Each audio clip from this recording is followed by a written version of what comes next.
क्या देख रहे थे हम लोग?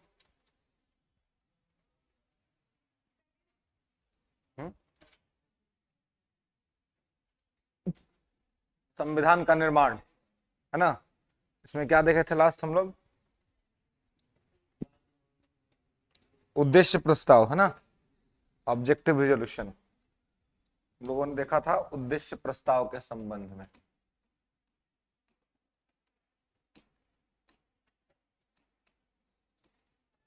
उद्देश्य प्रस्ताव संविधान सभा में कब पेश हुआ था? गुड, 13 दिसंबर 1946। संविधान सभा ने पास कब कर दिया इसको? गुड, 22 जनवरी 1947। ठीक है। तो उद्देश्य प्रस्ताव क्या था? नाम ही था उद्देश्य, है ना। Objective resolution was also known as Nehru प्रस्ताव। इसको नेहरू प्रस्ताव भी कहते हैं, है ना, क्योंकि नेहरू जी ने तैयार किया था, पंडित जवाहरलाल नेहरू ने। तो उद्देश्य प्रस्ताव क्या था कि भारत का संविधान कैसा होगा, क्या होगा, उसके बारे में था, है ना। जैसे कि आप पढ़ रहे हैं तो आपका उद्देश्य क्या है?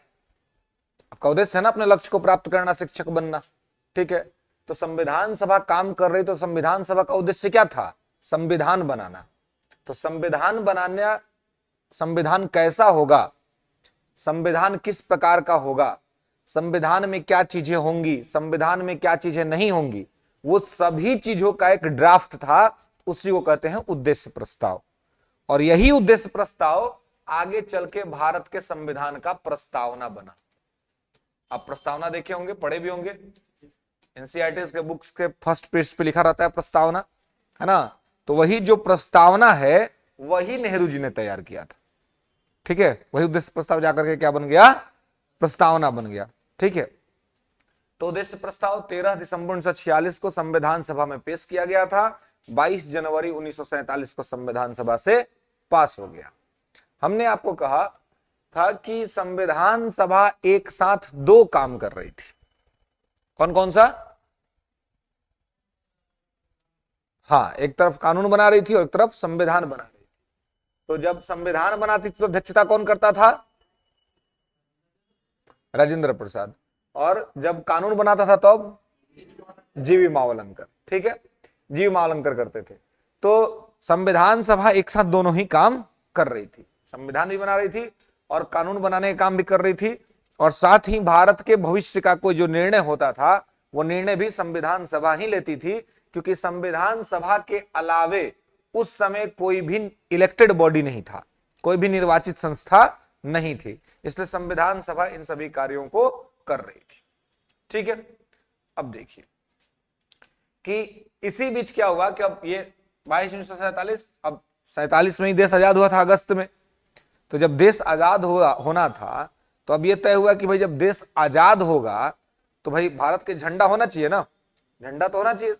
तो झंडा क्या होगा और कैसा होगा, जो आज वर्तमान का जो इंडियन फ्लैग है, नेशनल फ्लैग, तो इस इंडियन नेशनल फ्लैग का सिलेक्शन जो है वो किसने किया? तो संविधान सभा ने किया, है ना, संविधान सभा ने किया। और 22 जुलाई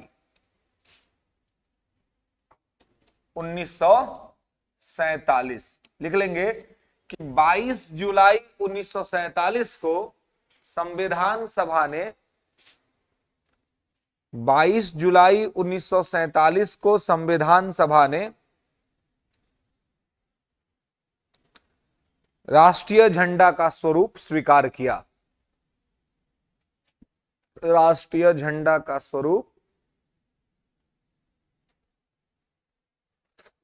स्वीकार किया। ठीक है, राष्ट्रीय झंडा का स्वरूप स्वीकार किया। तो राष्ट्रीय झंडा का स्वरूप स्वीकार किया संविधान सभा ने, है ना। कब स्वीकार किया? तो 22 जुलाई 1947 को। ठीक है। अब देखिए, तो ये संविधान सभा ने ये काम किया। इसके बाद संविधान सभा अपना काम लगातार करती रही। ठीक है। आपको पता है कि भारत का संविधान बनने में लगभग 2 वर्ष 11 महीना 18 दिन लगे थे, है ना। भारत के संविधान बनने में पूरा जो समय लगा वो लगा 2 वर्ष 11 महीना 18 दिन, ये प्रॉपर सारे टाइम्स जो है सो लगे थे इंडियन कॉन्स्टिट्यूशन के फॉर्मेशन में। ठीक है, संविधान के निर्माण में। एक विदेशी यात्री था, है ना, जो इतना ही दिन इंडिया में रहा था, उस यात्री का नाम क्या था?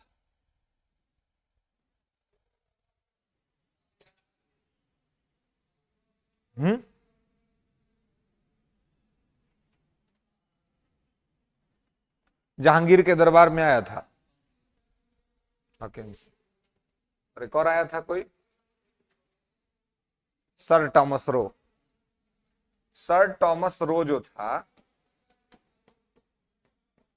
वो अप्रोक्सीमेटली इतना ही समय इंडिया में रहा था। ठीक है, तो यहां पर इसको ध्यान रखना है कि 2 वर्ष 11 महीना 18 दिन लगा।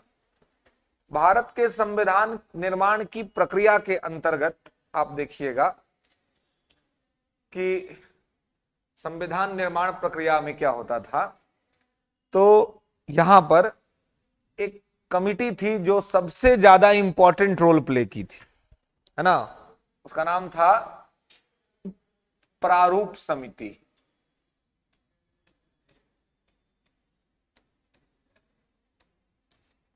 प्रारूप समिति जो थी वो संविधान निर्माण में सबसे इंपॉर्टेंट रोल प्ले की थी, है ना। तो ये समिति थी प्रारूप समिति। प्रारूप समिति का एक और नाम है मसौदा समिति, है ना। एक ही नाम, मतलब समिति है, नाम अलग अलग लिखा रहता है। इंग्लिश में इसका एक ही नाम है, ड्राफ्टिंग कमिटी। ठीक है, अभी आपसे पूछा जा सकता है कि ये मसौदा समिति का अध्यक्ष कौन था? भीमराव अंबेडकर थे, है ना। और मसौदा समिति बनी कब थी? बिल्कुल, गुड। ये मसौदा समिति या प्रारूप समिति जो बनी थी, ये बनी थी 29 अगस्त 1947। ठीक है, 29 अगस्त 1947 को मसौदा समिति या यूं कहें कि प्रारूप समिति का गठन हुआ था। ठीक है, अब जब ये प्रारूप समिति या मसौदा समिति बन गया 29 अगस्त 1947 को, तो आप देखिएगा कि इसका नाम है प्रारूप समिति। मतलब कि भारत का संविधान कैसा होगा, कैसा नहीं होगा, क्या चीजें होंगी क्या नहीं होंगी, वो सब कौन तय कर रहा था? प्रारूप समिति तय कर रही थी, है ना। इसके अध्यक्ष थे भीमराव अंबेडकर। इसमें 7 सदस्य थे, है ना। अध्यक्ष को मिला करके 7 सदस्य इसमें शामिल थे, और इनका काम था इंडियन कॉन्स्टिट्यूशन को बनाना। और इस समिति ने पूरा मेहनत करके संविधान को बनाया। हालांकि अन्य भी कमिटियां काम कर रही थी, लेकिन इस कमिटी को सबसे इंपॉर्टेंट कमिटी माना जाता है। और इसी वजह से इसके जो अध्यक्ष थे बी आर अम्बेडकर, अम्बेडकर साहब को भारतीय संविधान का पिता कहा जाता है, भारतीय संविधान का जनक कहा जाता है ना। अम्बेडकर साहब को कहा जाता है कि भारतीय संविधान के पिता हैं, भारतीय संविधान के जनक हैं, है ना, भारतीय संविधान के मनु हैं। ये तमाम विभूषणों से विभूषित किया जाता है किसको? अम्बेडकर साहब। ठीक है, क्यों? क्योंकि ये वाला इंपॉर्टेंट काम वो कर रहे थे, इंडियन कॉन्स्टिट्यूएंट असेंबली का वो जो है के माध्यम से संविधान का ड्राफ्ट तैयार करने का काम कर रहे थे। ठीक है, तो 2 वर्ष 11 महीना 18 दिन संविधान बनने में लगा था। संविधान 26 नवंबर 1949 को बनकर तैयार हो गया था जी, है ना। 26 नवंबर 1949 को संविधान बनके तैयार हो गया था। ठीक है, तो 26 नवंबर 1949 को जब संविधान बनके तैयार हो गया, यहां पर, है ना, 26 नवंबर 1949 को संविधान रेडी हो गया, कंप्लीट हो गया, तो लेकिन इस दिन लागू नहीं हुआ। बन के तैयार तो हो गया था, इस दिन संविधान को अपनाया गया था, एडॉप्ट किया गया था। भारतीय जो संविधान सभा के लोग थे, उन्होंने 26 नवंबर 1949 को संविधान को अपना लिया, संविधान को लागू नहीं किया। इस दिन लागू हुआ संविधान 26 जनवरी 1950। लेकिन अगर आपसे पूछा जाए कि क्या वास्तव में 26 नवंबर 1949 को संविधान लागू नहीं हुआ था, ऐसा नहीं था। संविधान के कुछ महत्वपूर्ण आर्टिकल 26 नवंबर 1949 को लागू हो गए थे, मूल अधिकार नहीं। 26 नवंबर 1949 को जो लागू हुआ वो नागरिकता का आर्टिकल लागू हुआ। नागरिकता भारत के संविधान के भाग 2 में है, आर्टिकल 5 से लेकर के 11 के बीच में। तो नागरिकता से संबंधित प्रावधान 26 नवंबर 1949 को ही लागू कर दिया गया। इसके अलावे इलेक्शन कमीशन से संबंधित आर्टिकल इसी दिन लागू कर दिया गया। ठीक है, तो कहने का मतलब है कि कुछ महत्वपूर्ण आर्टिकल इस दिन लागू कर दिया गया और पूरा संविधान लागू हुआ 26 जनवरी 1950 को। इसीलिए कहा जाता है कि हमारा संविधान 26 जनवरी 1950 को लागू हुआ। इस दिन संविधान को अपनाया गया था। लेकिन अगर कभी पूछ ले कि कौन से महत्वपूर्ण आर्टिकल इस दिन लागू किए गए थे, तो नागरिकता से संबंधित प्रावधान को लागू किया गया था, इलेक्शन कमीशन से संबंधित प्रावधानों को इस दिन लागू कर दिया गया था। क्लियर है? तो इसको आपको यहां पर ध्यान रखना है। और 26 जनवरी 1950 को भारत का संविधान लागू हुआ। अब मामला यह है कि जब 26 नवंबर 1949 को संविधान बनके तैयार हो गया था, तो फिर इसको 26 जनवरी 1950 को क्यों लागू किया गया? इसको पहले ही लागू कर देते। यहां पर मतलब इतना दिन इंतजार करने का क्या मतलब था?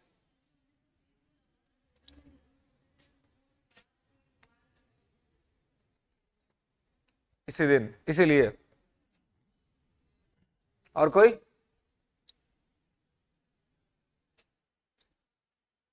देखिए, हर किसी के जीवन में कुछ ना कुछ डेट तो महत्वपूर्ण होता है ना जी। आप लोगों के भी जीवन में होता होगा, है ना? हाँ, इंग्लैंड का क्या? फ्रांस का अमेरिका पर, इंग्लैंड का अमेरिका पर।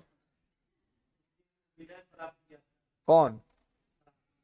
किस दिन? कहा किस पर विजय प्राप्त किया था? और फ्रांस कहीं विजय प्राप्त भी किया था तो इससे कि फ्रांस का क्या संबंध था? मामला तो हमारा ब्रिटेन से चल रहा था ना। देखिए, हर किसी के जीवन में कुछ कुछ डेट, कुछ कुछ दिन इंपॉर्टेंट होता है जी, होता है ना। आजकल तो कुछ ज्यादा ही, अब तो हम लोग चूंकि आधुनिक होते जा रहे हैं, मॉडर्न होते जा रहे हैं, तो है ना, किस दिन मिले थे, है ना, वो वाला डेट वो इंपॉर्टेंट हो जाता है ना।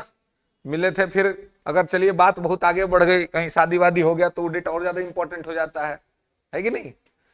तो वैसे ही इस डेट का महत्व है। क्या हुआ था कि 26 जनवरी 1930 कांग्रेस आजाद हुआ। हाँ, 26 जनवरी 1930 को पंडित जवाहरलाल नेहरू लाहौर में झंडा फहराकर स्वतंत्रता दिवस मनाए थे। 26 जनवरी 1930 को, ठीक है, रावी नदी के तट पर। तो 26 जनवरी 1930 को स्वतंत्रता दिवस मनाए थे। कहां पर? रावी नदी के तट पर पंडित जवाहरलाल नेहरू, 26 जनवरी 1930। तो ये 26 जनवरी उसी समय से हमारे लिए बहुत इंपॉर्टेंट था। 26 जनवरी को हम लोग सेलिब्रेट करना चाहते थे। हम चाहते थे कि 26 जनवरी जो है, जो ये हमारे लिए बहुत इंपॉर्टेंट डेट है, तो हम इसको क्या करें? सेलिब्रेट करें और इसको हम माने, है ना। तो 26 जनवरी के डेट को सेलिब्रेट करने के लिए हमारे पास कोई अवसर नहीं मिल रहा था। तो फिर हमने सोचा कि भाई क्या करें, तो देखा कि अब संविधान लागू कर देते हैं उसी दिन। देश स्वतंत्र कब हुआ? 15 अगस्त 1947 को। तो हम स्वतंत्र कब होंगे ये तो हमारे हाथ में नहीं था, क्योंकि हम गुलाम थे। तो अब जो हमारा मालिक था वो हमें जिस दिन छोड़ेगा उस दिन स्वतंत्र होंगे। तो हम लोग को 15 अगस्त 1947 को छोड़ दिया, आजाद कर दिया। लेकिन अब हमको अपना संविधान लागू करना था। तो हमने सोचा कि हम अपना संविधान अपने मर्जी से लागू करेंगे। तो जब देखे कि 26 नवंबर 1949 को संविधान बनके तैयार हो गया था, अगला एक महीना आना था दिसंबर, दिसंबर के बाद जनवरी सामने था। तो 1930 में हम स्वतंत्रता दिवस मनाए थे, तो उसका 20वां वर्ष 1950 में आ रहा था, है ना। तो हमने इंतजार किया कि एक डेढ़ महीना रुक जाते हैं और 26 जनवरी 1950 को संविधान लागू कर देंगे। तो वो 26 जनवरी जब हम गुलाम रहते ही स्वतंत्रता दिवस मना लिए थे, वो हमारे लिए और भारत के इतिहास में हमेशा अमर हो जाएगा। तो 26 जनवरी के डेट को अमर कर देने के लिए इतिहास में, भारत की पीढ़ियों को बताने के लिए कि हम गुलाम रहते हुए भी आजादी मनाए थे, ये दिखाने के लिए हमने इंतजार किया और 26 जनवरी 1930 को संविधान लागू किया, जबकि संविधान 26 नवंबर 1949 को बनके तैयार हो गया था। बताइए समझ में कि क्यों हुआ था ये काम? ठीक है, क्योंकि पंडित नेहरू ने पहले ही क्या कर लिया था, तो स्वतंत्रता दिवस 26 जनवरी 1930 को मना लिया था। उसी का 20वां वर्षगांठ सामने आ रहा था, तो उस 20वें वर्षगांठ पर हमने उसको गिफ्ट कर दिया क्या? संविधान, है ना। और उसके बाद से वहां पर संविधान लगा, तब से भारत 26 जनवरी 1950 को क्या हो गया? गणतंत्र हो गया, है ना।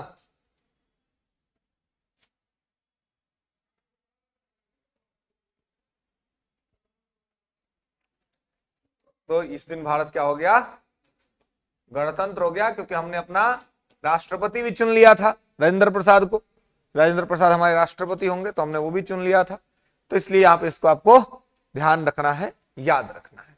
ठीक है, अब क्लियर हो गया कि 26 नवंबर 1949 को संविधान बन के तैयार होने के बावजूद इसको लागू किया गया 26 जनवरी 1950। और इसके पीछे के रीजंस क्लियर हो गए? ठीक है, तो ये ध्यान रखना है कि ऐसा क्यों हुआ। अब देखिए 26 नवंबर 1949 को 2014 से संविधान दिवस के रूप में मनाया जा रहा है। ध्यान रखिएगा, संविधान दिवस। ये मोदी जी जब प्राइम मिनिस्टर बने तो उन्होंने ये काम कर दिया कि भाई 26 नवंबर को चूंकि संविधान बन के तैयार हो गया था, हमने इसको एक्सेप्ट भी कर लिया था, तो इसको भी थोड़ा मेमोरेबल बना दे। तो इसलिए 26 नवंबर 1949 को मनाया जाता है संविधान दिवस, और 26 जनवरी 1950 को मनाया जाता है गणतंत्र दिवस। ठीक है, चलिए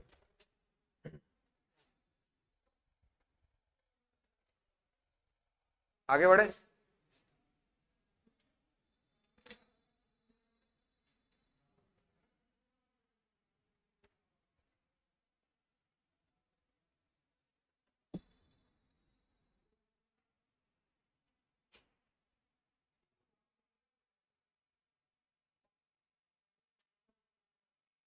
अब देखिए भारत का संविधान जो बन के तैयार हुआ, इसके संबंध में कि क्या था और किस प्रकार से था।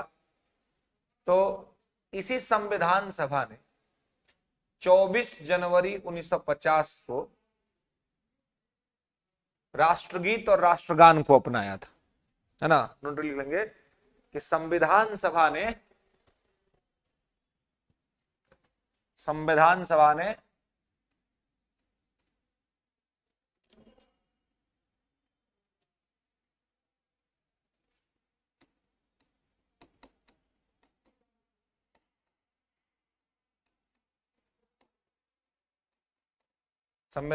क्या किया? तो राष्ट्रगीत और राष्ट्रगान को अपनाया था। ठीक है, तो राष्ट्रगीत और राष्ट्रगान को संविधान सभा ने कब अपनाया जी? तो 24 जनवरी 1950। माना जाता है कि संविधान सभा का अंतिम बैठक था, है ना। और संविधान सभा ने राष्ट्रगीत और राष्ट्रगान को एक्सेप्ट किया। राष्ट्रगीत क्या है जी? वंदे मातरम। और राष्ट्रगान जन गण मन। वंदे मातरम पहली बार कहां गाया गया था जी? कब गाया गया था? कौन था अध्यक्ष? गुड गुड, रहमतुल्लाह सियानी। ठीक। राष्ट्रगान पहली बार कब गाया गया था? कहां गाया गया था? कौन अध्यक्ष था? बिशन नारायण दत्त। गुड, चलिए। तो और इसको संविधान सभा ने एक्सेप्ट कब कर लिया? तो 24 जनवरी 1950 को, कि भाई यही होगा राष्ट्रगीत और यही होगा राष्ट्रगान। Okay, national song and national anthem. तो इसके बाद आप देखेंगे कि इसी दिन 24 जनवरी 1950 को संविधान सभा के इस अंतिम बैठक में ही यह डिसाइड हुआ कि राजेंद्र प्रसाद को भारत के राष्ट्रपति के तौर पर चुना जाता है ना। तो राजेंद्र प्रसाद को, है ना, यहीं पर 24 जनवरी 1950 को क्या किया गया?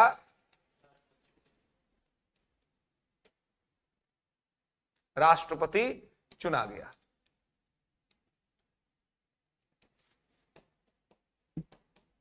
ठीक है, संविधान सभा ने इनको चुना था। तो इस दिन राष्ट्रगीत राष्ट्रगान को एक्सेप्ट किया गया और राजेंद्र प्रसाद को राष्ट्रपति के तौर पर चुन लिया गया। ठीक है, और 284 लोगों ने संविधान पर हस्ताक्षर कर दिया, है ना। कॉन्स्टिट्यूशन पर 284 मेंबर्स ने साइन किया और उसके बाद 26 जनवरी 1950 को कॉन्स्टिट्यूशन को लागू कर दिया गया, संविधान को लागू कर दिया गया। क्लियर है? चलिए,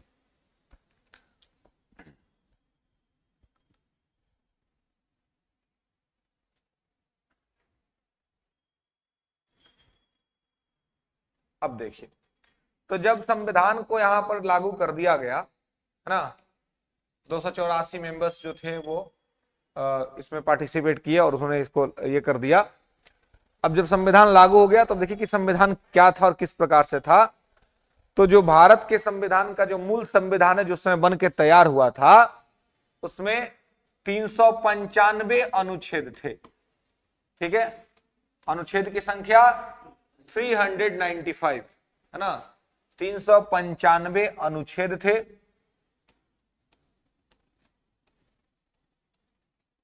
ठीक है, और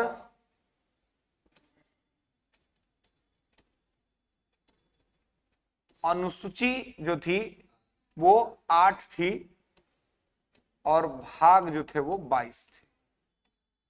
ठीक है, मूल संविधान में 395 अनुच्छेद, 8 अनुसूची और 22 भाग थे। ठीक है, ये मूल संविधान का हिस्सा था। वर्तमान में अगर आप देखिएगा तो लगभग 480 के अप्रोक्स में आर्टिकल्स हैं, अनुसूची 12 है और भाग 25 है। हालांकि ये उतना इंपॉर्टेंस नहीं है। ठीक है, ये आपका मूल ज्यादातर पूछा जाता है, लेकिन हाँ, अनुसूचियों का नाम याद रखिएगा कि अनुसूची वर्तमान में 12 है। ठीक है, क्योंकि इसके अलग अलग सब्जेक्ट्स ऐड हुए।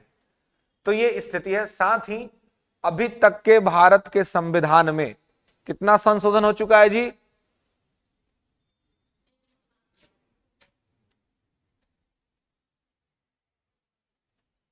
अभी एक और संशोधन हुआ है रिसेंटली, महिला आरक्षण, विमेंस रिजर्वेशन। कितना परसेंट रिजर्वेशन मिल गया महिलाओं को? 33%। लोकसभा और विधानसभा के चुनाव में, है ना, जो है वो विमेंस रिजर्वेशन 33% अलाउ कर दिया गया, है ना। तो टोटल 106 जो है वो अमेंडमेंट्स हो गए संविधान में। ये अभी रिसेंटली हुआ है ना, पिछले 2-3 सप्ताह पहले की बात है। ठीक है, तो यहां पर 106 संविधान संशोधन हमारे संविधान में हो चुका है और इन्हीं सभी संशोधनों का नतीजा है कि सब आर्टिकल और भाग सब बढ़ा है। ऐसे मूल जो है वो इतना ही है और आपसे मूल पूछा जाता है। ठीक है, कि मूल संविधान में तो 395 अनुच्छेद, 8 अनुसूची, 22 भाग थे। ठीक है, चलिए अब लिखेंगे कि भारत का संविधान विश्व का सबसे बड़ा लिखित संविधान है। Largest written constitution of the world. Bharat का संविधान विश्व का सबसे बड़ा लिखित संविधान है। Largest written constitution of the world.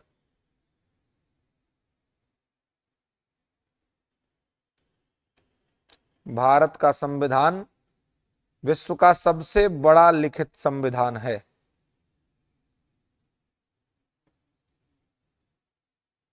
ठीक है, विश्व का सबसे बड़ा लिखित संविधान।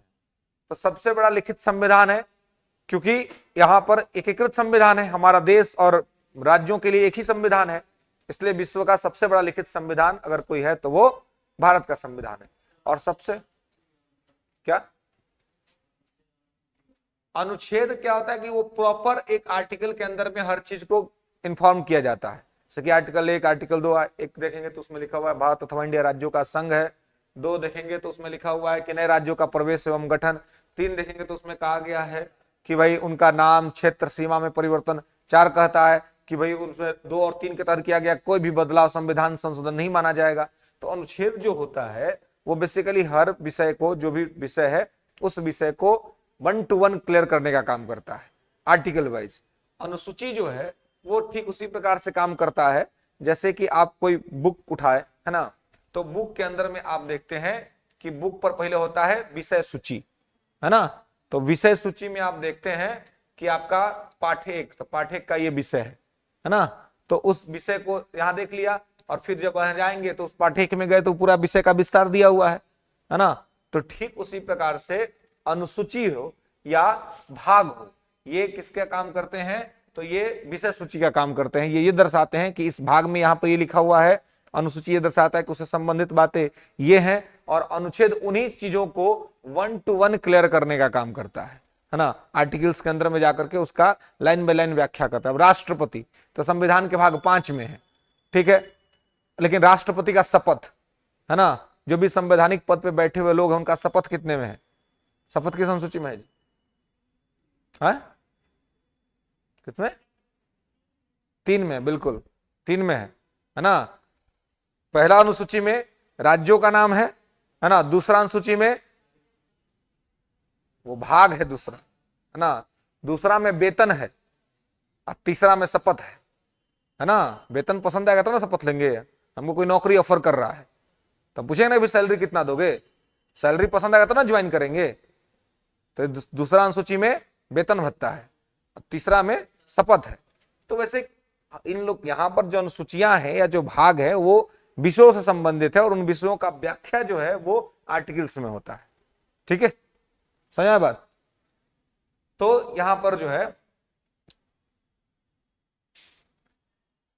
Largest written constitution of the world, ये भारत का है, विश्व का सबसे बड़ा लिखित संविधान, और विश्व का सबसे छोटा लिखित संविधान अमेरिका का संविधान है।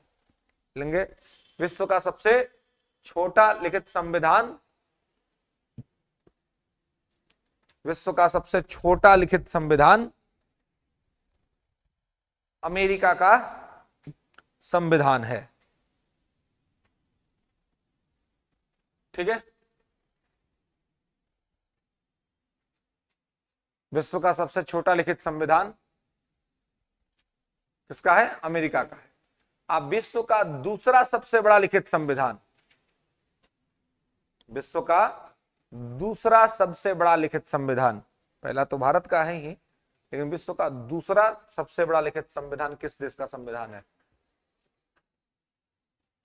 विश्व का दूसरा सबसे बड़ा लिखित संविधान,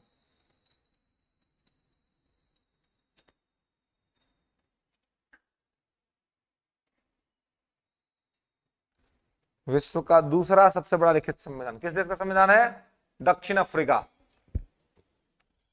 दक्षिण अफ्रीका का संविधान विश्व का दूसरा सबसे बड़ा लिखित संविधान है। दक्षिण अफ्रीका का संविधान विश्व का दूसरा सबसे बड़ा लिखित संविधान है, ठीक है। नेक्स्ट, ब्रिटेन का संविधान अलिखित संविधान है, non written constitution of the world.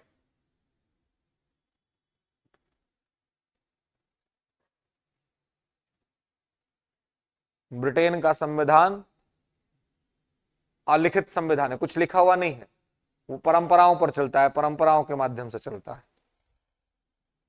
ठीक है। नेक्स्ट, भारत के संविधान निर्माण पर लगभग 64 लाख रुपए का खर्च आया था।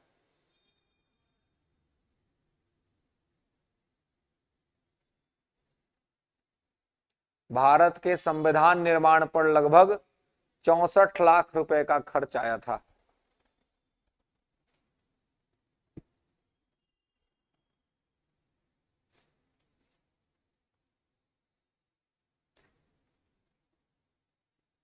भारतीय संविधान सभा में लगभग 15 महिलाएं थीं।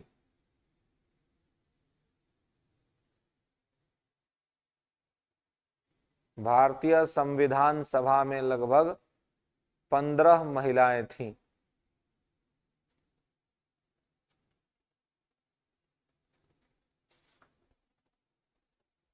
ठीक है, 15 महिलाएं थी ना, भारतीय संविधान सभा में 15 महिलाएं थी। ठीक है, नेक्स्ट।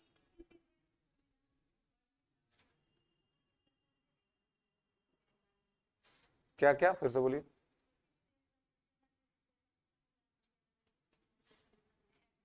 हम्म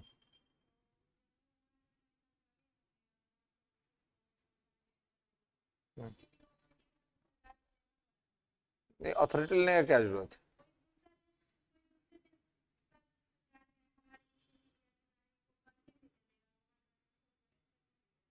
क्यों नहीं देगा? क्यों नहीं देगा? इसमें क्या बुरा है? इसमें कौन सा युद्ध हो रहा है? अगर, हाँ, तो क्यों गए, क्यों होंगे? आप अगर विदेशी इतिहासकार का कोई किताब पढ़ते हैं तो जाना पड़ता है विदेश, आपके मार्केट में अवेलेबल है ना, सब था। भारत के लोग जाके विदेश पढ़ते थे उस समय। तो अब इसका इसका मतलब थोड़ी ना है कि सब लोग, अब हमारे देश में लगभग 60 देशों का संविधान का अध्ययन किया है हमने। तो ऐसा थोड़ी है कि संविधान सभा के लोग 60 देश में घूमे, जाके वहां का संविधान लिए, उसके बाद पढ़े, तब बनने में लग जाता 20 साल, है ना। सारा डॉक्यूमेंट अवेलेबल है, हमारे संविधान भी लोग पढ़ते हैं, है ना, उसमें भी अवेलेबल था। हमने उसका अध्ययन किया कि भाई क्या, बुक्स तो, संविधान तो मिलते ही है ना, उस समय भी मिलते थे, अभी भी मिलते हैं। हर देश का संविधान, अभी हम लोग पढ़ते नहीं, अमेरिका का संविधान, रूस का संविधान, फ्रांस का संविधान, पार्ट है सिलेबस का, है ना। मतलब आपके पार्ट नहीं है, हम लोग के सिविल्स के अंदर में उसका पार्ट है, पढ़ना पड़ता है। कंपैरेटिव पॉलिटिक्स, तो कंपैरेटिवली पॉलिटिक्स में हर देश के संविधान को पढ़ना होता है, सवाल पूछा जाता है। पिछले ही वर्ष आईएएस के मुख्य परीक्षा में पूछा था फ्रांस के संविधान के बारे में। तो ये पढ़ना है, जो इसमें लेने के कहीं से कोई परमिशन लेने की आवश्यकता नहीं। और ये बात कि ऐसा नहीं है कि हमने किसी का कट पेस्ट किया है ना, हमने लगभग 60 देशों के संविधान का अध्ययन किया है और अध्ययन करके तब अपना संविधान बनाया है। तो इसका मतलब ये नहीं है कि हम उनके यहाँ गए और उनकी किताबों को पढ़े, उनके संविधान को पढ़ा और हू बहू धर के छाप दिया, ऐसा नहीं किया हमने। एक आरोप हम पर लगता है कि भारत का संविधान जो है वो उधारों का थैला है ना। ये मेंस में सवाल बनता है आईएएस के अंदर में कि क्या आप इस बात से सहमत हैं कि भारत का संविधान उधारों का थैला है, वैक्स ऑफ बोरियस, है ना। तो ऐसा नहीं है कि भारत का संविधान वैक्स ऑफ बोरियस है ना। हमने बाहर के संविधान को पढ़ा और भारत के परिस्थिति को समझा और हमने देखा कि उस चीज को भारत के परिस्थिति के मुताबिक कैसे हम उसको ढाल सकते हैं, और उसी हिसाब से हमने उसको ढाला और उसको अपने संविधान में शामिल किया। मतलब ऐसा नहीं था कि हमने कट पेस्ट कर दिया या हमने चुरा लिया उनके संविधान को, ऐसा बिल्कुल नहीं था। हम पढ़े और पढ़ करके उसका अध्ययन करके हमने इसको अपने देश में शामिल किया। हूबहू शामिल नहीं किया, जीरोक्स कॉपी नहीं किया। जीरोक्स कैसे कराते हैं हम, पागल लेते हैं और हूबहू वही छाप देते हैं। तो हमने अमेरिका से लिया फंडामेंटल राइट, तो हमारा फंडामेंटल राइट अमेरिका के फंडामेंटल राइट में अंतर है। हमारा फंडामेंटल राइट का सिचुएशन अलग है, अमेरिका का फंडामेंटल राइट का सिचुएशन अलग है।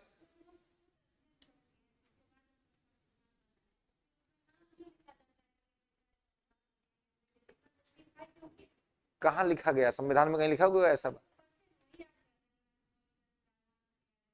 हाँ, तो हाँ, तो ये इसलिए किया था ताकि आपको जानकारी हो कि हमने कहां से किस चीजों को लिया है, ये आपको जानकारी हो कि कहां कहां से चीजों को लिया गया है। ठीक है, इसका मतलब यह कदापि नहीं है कि ये संविधान में लिखा हुआ है कहीं पर। It's not describe in constitution. Constitution में नहीं लिखा हुआ कि फंडामेंटल का सीरीज में लिखा हुआ कि अमेरिका से लिया गया, नहीं।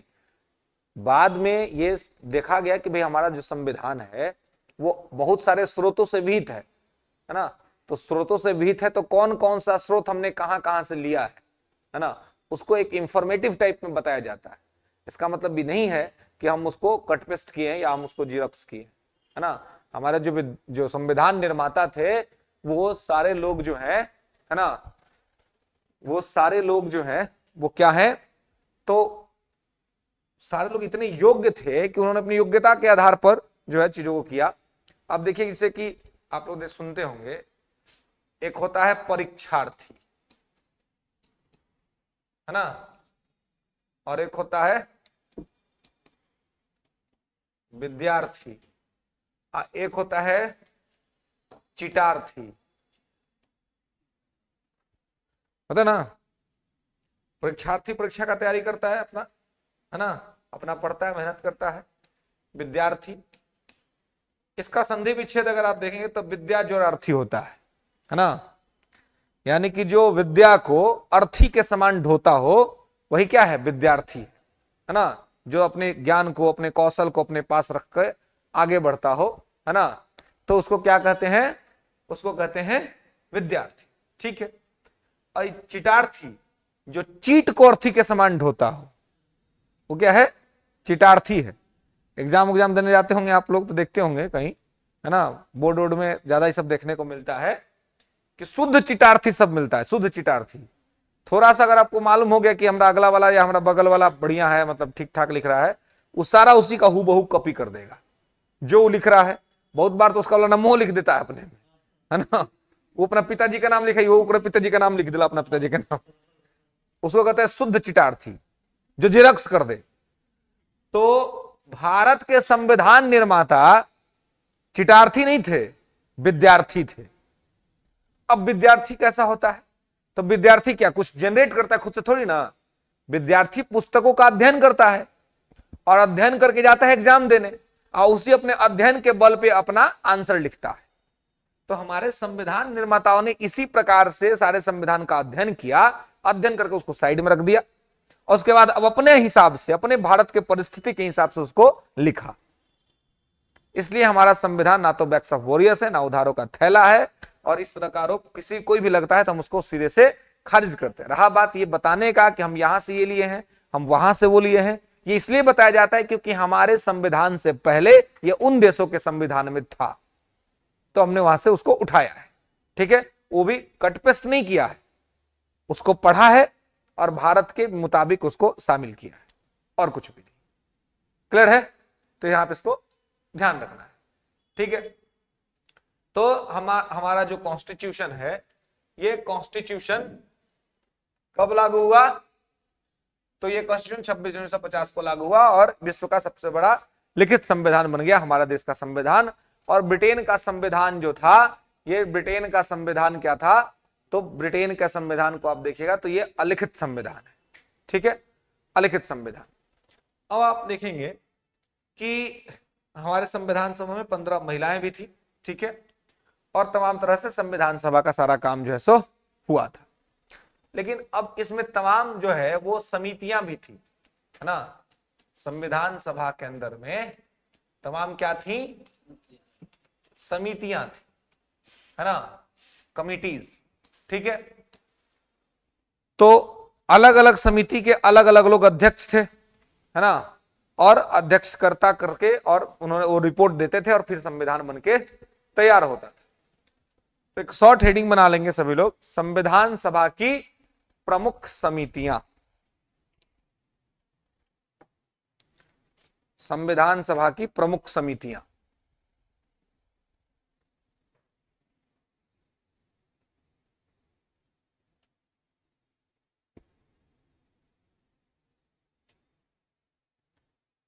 ठीक है, तो संविधान सभा की प्रमुख समितियां, इसमें 2 कॉलम बना लेंगे, एक में लिखेंगे समिति और एक में लिखेंगे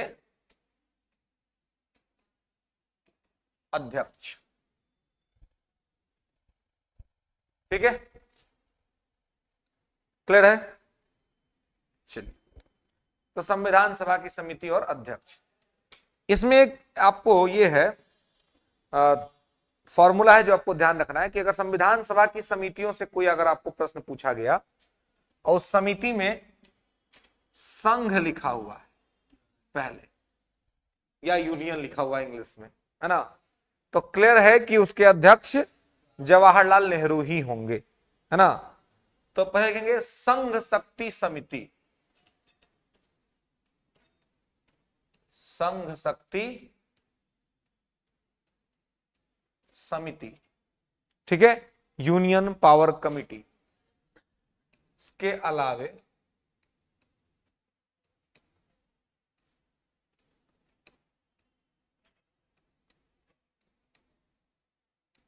संघीय संविधान समिति, संघ शक्ति समिति, संघीय संविधान समिति, ठीक है। Union power committee, union constitution committee.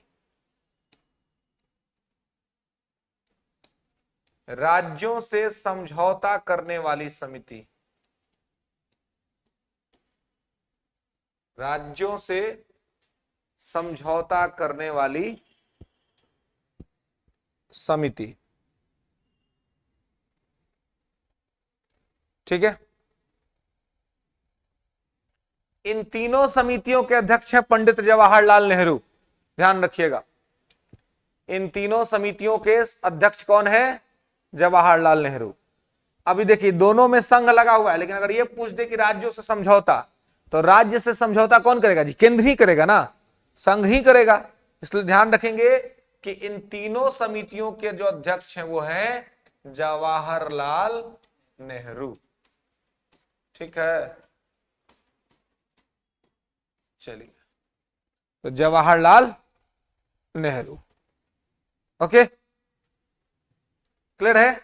अब देखिए, इसके अलावे अगर कोई कमिटी से सवाल बन रहा है और वो कमिटी प्रांतों से संबंधित है ना, प्रांतों का से संबंधित है, प्रोविंसेस से रिलेटेड है, तो प्रांतों से संबंधित समितियों का जो है वो अध्यक्ष कौन होगा जी?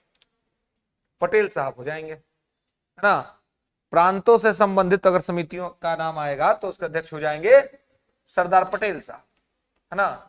तो प्रांतीय संविधान समिति,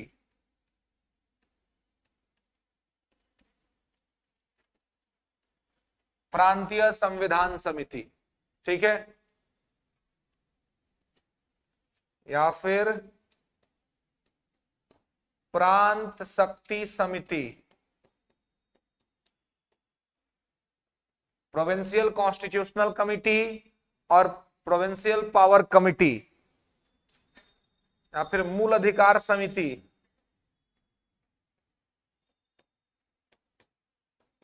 मूल अधिकार समिति, मूल अधिकार समिति, ठीक है।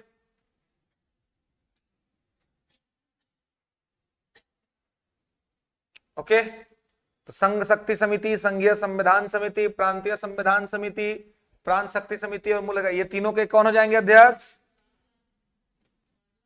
वल्लभ भाई पटेल, है ना, यही है ना जी, वल्लभ भाई पटेल, जिनको सरदार वल्लभ भाई पटेल कहते हैं। सरदार का टाइटल इनको किसने दिया? बारदोली की महिलाओं ने दिया 1928 में। और पटेल साहब ने वहीं पर एक नारा दिया था, कर मत दो, है ना, कर मत दो का नारा पटेल साहब का नारा था, है ना। और वहीं पर ये चीजें हुई थी, ठीक है। तो देखेंगे जिनके आगे प्रांत लगा है पटेल साहब, जिनके आगे संघ लगा है नेहरू जी, और एक राज्यों से समझौता अगर आ गया तो नेहरू जी, मूल अधिकार आ गया तो पटेल साहब, ठीक है। नेक्स्ट, झंडा समिति, फ्लैग कमिटी, झंडा समिति, के एम मुंशी, झंडा समिति के एम मुंशी, झंडा समिति के एम मुंशी, ठीक है। नेक्स्ट, कार्य संचालन समिति, ऑल्सो के एम मुंशी, कार्य संचालन समिति के एम मुंशी, ठीक है। तो कार्य संचालन समिति और झंडा समिति दोनों के अध्यक्ष कौन है? के एम मुंशी हैं। नेक्स्ट लेंगे, राष्ट्रीय ध्वज पर तदर्थ समिति, ad hoc committee on national flag, राष्ट्रीय ध्वज पर तदर्थ समिति, राष्ट्रीय ध्वज पर तदर्थ समिति, तदर्थ, हाँ, राष्ट्रीय ध्वज पर तदर्थ समिति। ठीक है, तो राष्ट्रीय ध्वज पर तदर्थ समिति। तो तदर्थ समिति का मतलब क्या होता है? एडहॉक कमिटी होता है, अस्थाई। तो इसके जो चेयरमैन है वो कौन है?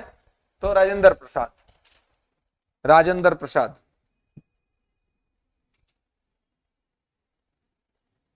ठीक है, नेक्स्ट, मौलिक अधिकार उप समिति। मौलिक अधिकार उप समिति,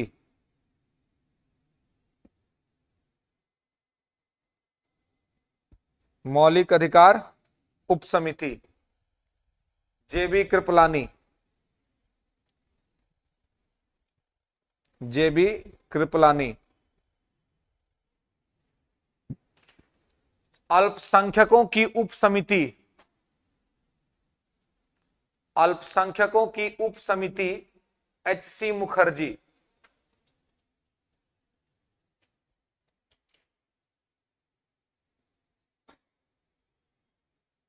ठीक है, अल्पसंख्यकों की उप समिति,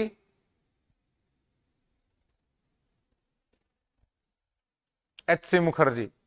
ठीक है, एच.सी. हरिश्चंद्र मुखर्जी। ठीक है, नेक्स्ट, नेक्स्ट लिखेंगे संविधान सभा की कार्यकारिणी समिति। संविधान सभा की कार्यकारिणी समिति।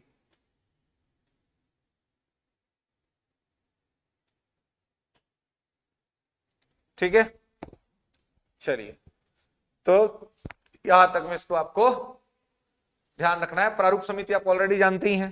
प्रारूप समिति है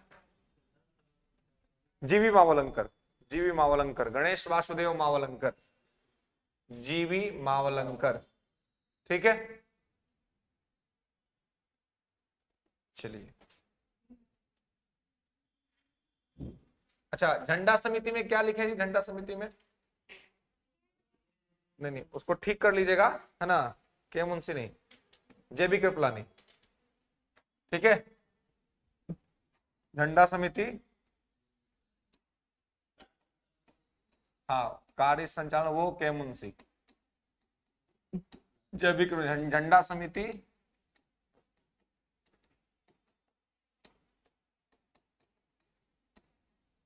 ठीक है, चलिए, तो ये कुछ प्रमुख प्रारूप समिति आपको पता ही है ना। स्टार्टिंग में बात किए थे प्रारूप समिति के बारे में। सबसे इंपॉर्टेंट कमिटी थी, अध्यक्ष अंबेडकर साहब हैं, है ना। स्थापना कब हुआ था इसका? 47 में, है ना, 29 अगस्त 1947 को प्रारूप समिति की स्थापना हुई थी, जिसमें 7 लोग थे। नोट करके 2-3 लाइन लिख लेंगे। जो अंबेडकर साहब के बारे में पूछा जाता है कि वह भारतीय संविधान के पिता थे, भारतीय संविधान के जनक थे, भारतीय संविधान के मनु थे, भारतीय संविधान के शिल्पकार थे, है ना। ये सारे शब्दों से माध्यम से बहुत बार प्रश्न बना है। ठीक है, तो भारतीय संविधान का पिता, भारतीय संविधान का जनक, है ना, भारतीय संविधान का शिल्पकार, भारतीय संविधान का मनु, है ना, ये सारा चीज जो है ये आपको यहां पर ध्यान रखना है। ठीक है, ओके, क्लियर है? तो इसको आपको यहां पर ध्यान रखना है। ऐसे कुछ और भी शब्द अगर ला दे जो आर्किटेक्चर से संबंधित हो, संविधान के आर्किटेक्ट से रिलेटेड हो, तो आपको उसका आंसर अंबेडकर साहब लगाना है। ठीक है, क्योंकि अंबेडकर साहब ने वो चीजें करी थी। ठीक है, चलिए, तो यहां तक महत्वपूर्ण समितियों के बारे में हो गया। अब लिखेंगे भारतीय संविधान के स्रोत, जो भी हम लोग बात कर रहे थे, है ना। भारतीय संविधान के स्रोत, sources of the Indian constitution. भारतीय संविधान के स्रोत, भारतीय संविधान के स्रोत। ठीक है, sources of the Indian constitution. अब देखेंगे कि जब हम स्रोत की बात करते हैं भारत के संविधान का कि स्रोत क्या है, तो हम पाते हैं कि भारतीय संविधान के दो स्रोत हैं।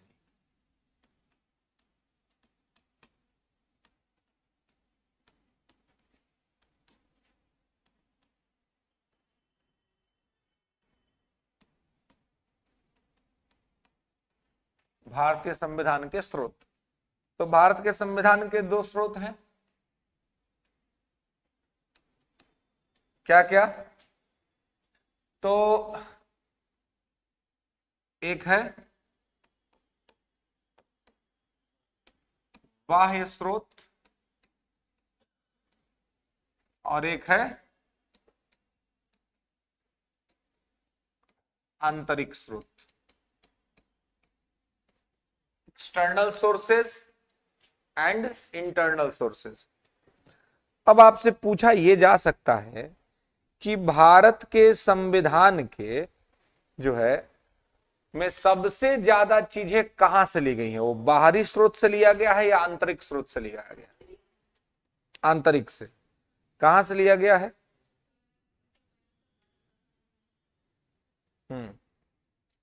1935 के भारत शासन अधिनियम से कितना चीज लिया गया है, मतलब कितना लिया गया है? 250। बिल्कुल, देखिए जो भारत के संविधान का जो सबसे ज्यादा स्रोत है वो एकदम सही है कि वो आंतरिक स्रोत से लिया गया है, और इसका जो सबसे बड़ा जो ये है सोर्स है, वो सोर्स है government of India act 1935, Bharat शासन अधिनियम 1935।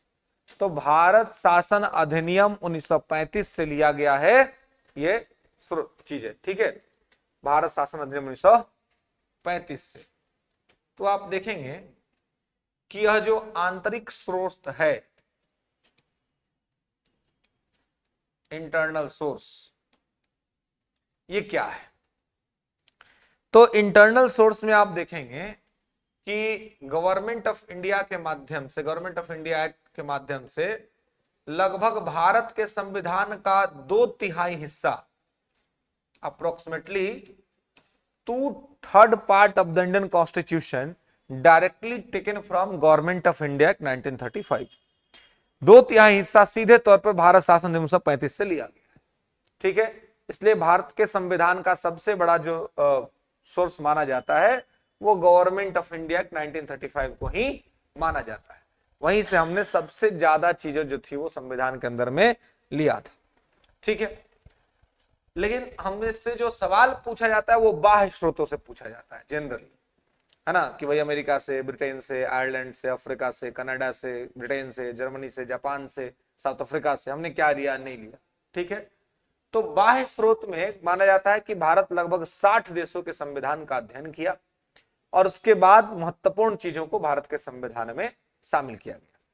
तो आप अपने कॉपी में अब 2 कॉलम बना लें, एक कह कि ले देश और दूसरा लिख ले विशेषताएं, ठीक है। हाँ, बाह्य स्रोत में एक तरफ देश और दूसरी तरफ विशेषताएं,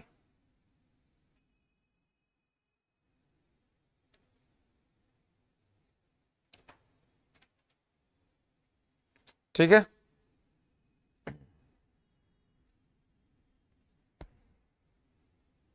चलिए, तो बाह्य स्रोत में ही हम लोग पहले देखेंगे।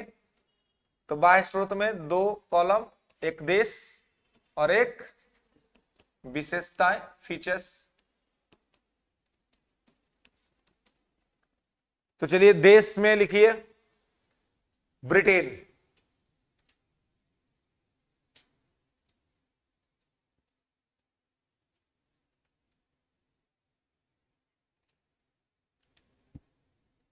ब्रिटेन।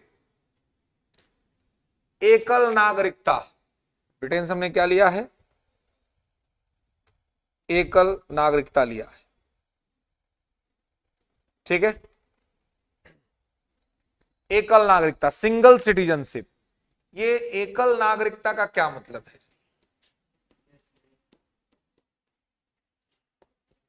सिंगल सिटीजनशिप, एकल नागरिकता, मतलब हमारा देश हमें एक नागरिकता देता है।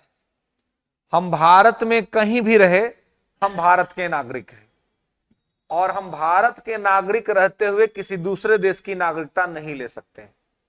अगर किसी दूसरे देश की नागरिकता हमने ले लिया तो at the same time, at the same place, आपका भारत का नागरिकता खत्म हो जाएगा। ठीक है, तो भारत में 28 राज्य और 8 केंद्र शासित प्रदेश हैं वर्तमान में भारत संघ में। तो इसमें से कोई कहीं भी रह रहा हो, है ना, वो सब लोग क्या है, भारत के नागरिक हैं, है ना। तो हम लोग अभी बिहार में रह रहे हैं, तो बिहार के क्या है जी, हम लोग हैं, बिहार के नागरिक हैं। तो भारत के क्या है, बिहार के क्या है, बिहार के निवासी हैं। हम निवास करते हैं बिहार में, लेकिन नागरिक हम भारत के हैं। निवासी और नागरिक में अंतर है ना। तो हमारे पास नागरिकता भारत की है। आपके पास कहीं लिखा होगा बिहार के नागरिक? कहीं नहीं, कोई डॉक्यूमेंट्स में नहीं लिखा होगा। वोटर आई कार्ड पे लिखा होगा भारत का नागरिक, आधार कार्ड पे लिखा होगा भारत का नागरिक। हालांकि आधार कार्ड वैसे नागरिकता की पहचान नहीं है, लेकिन मुख्य तौर पे आप देखेंगे तो वोटर आई कार्ड आपका सबसे बड़ा चीज है, जिस पर लिखा रहता है भारत का नागरिक। ठीक है, तो इसलिए इसको ध्यान रखना है कि ब्रिटेन से हमने लिया है एकल नागरिकता, हम सब लोग भारत के नागरिक हैं। ये भारत की यूनिटी और इंटीग्रिटी के लिए ऐसा किया गया है ना, ताकि यूनिटी और इंटीग्रिटी इंडिया में बनी रहे। तो देश ब्रिटेन और विशेषताएं एकल नागरिकता। इसके अलावा संसदीय व्यवस्था, पार्लियामेंट्री सिस्टम, संसदीय व्यवस्था। तो संसदीय व्यवस्था हमने कहां से लिया है, ब्रिटेन से ही लिया है, क्योंकि ब्रिटेन में भी संसदीय व्यवस्था है। तो संसदीय व्यवस्था क्या होता है जी, तो देखिए आप देखते हैं ना, संसद है हमारे यहां, लोकसभा, राज्यसभा और राष्ट्रपति, इन 3 लोगों को मिलाकर के बनता है संसद। लोकसभा, राज्यसभा, राष्ट्रपति, तीनों कंपल्सरी काइंड है किसके, पार्लियामेंट के। ठीक है, इसके अलावा संसदीय व्यवस्था का यह भी मतलब होता है कि शासन के 2 प्रमुख होंगे। संसदीय व्यवस्था में क्या होगा, शासन के 2 प्रमुख होंगे, है ना, शासन के 2 प्रमुख। संसदीय व्यवस्था में क्या होगा, शासन के 2 प्रमुख होंगे जी। कौन कौन, एक होगा वास्तविक, रियल, और एक होगा नाम मात्र का। तो हमने चूंकि ये ब्रिटेन से लिया है, तो ब्रिटेन में ऐसा ही होता है। ब्रिटेन में वास्तविक प्रमुख उसका प्रधानमंत्री पीएम होता है, और नाम मात्र का प्रमुख राजा होता है। तो यहां हमने भारत में यही व्यवस्था ली है। तो हमारे यहां भी वास्तविक प्रमुख प्रधानमंत्री होता है, और नाम मात्र का प्रमुख प्रेसिडेंट होता है। ठीक है, इसी को कहते हैं कि नाम मात्र का प्रमुख है प्रेसिडेंट। तो इसको क्या कहते हैं हम, इसी को कहते हैं फूफा जी। ये पगलवा, ये क्या है, फूफा जी। कोई पावर नहीं है इनके पास, है ना। आई है जीजा जी, प्रधानमंत्री, ये पूरा पावरफुल आदमी है ना। जो कहेगा वही होगा, जैसे कहेगा वैसे मैटर होगा, है ना। तो प्रधानमंत्री के पास पूरा पावर, इसलिए वास्तविक प्रमुख होते हैं, और राष्ट्रपति के पास कम पावर या नाम मात्र का अधिकार होता है, इसलिए उनको कहते हैं नाम मात्र का प्रमुख। तो संसदीय व्यवस्था ऐसा ही होता है ना। अमेरिका को आप देखिए, अमेरिका में प्रधानमंत्री नहीं होता है, अमेरिका में राष्ट्रपति होता है ना। तो अमेरिका का क्या सिस्टम क्या कहलाएगा, अमेरिका में एक ही प्रमुख है, वो सिर्फ वास्तविक ही है, तो उसका सिस्टम क्या कहलाएगा, अध्यक्षात्मक व्यवस्था। अमेरिका में प्रेसिडेंशियल सिस्टम है, अध्यक्षात्मक व्यवस्था है, वहां एक ही प्रमुख होता है, वास्तविक है राष्ट्रपति। हमारे यहाँ 2 को प्रमुख होता है, नाम मात्र का, वास्तविक। इसलिए हमारे यहाँ है संसदीय व्यवस्था, और ये हमने ब्रिटेन से लिया हुआ है। ठीक है, क्लियर है, समझ में आ रहा है बात। नेक्स्ट आगे लिखिए, संसदीय विशेषाधिकार, पार्लियामेंट्री प्रिविलेज।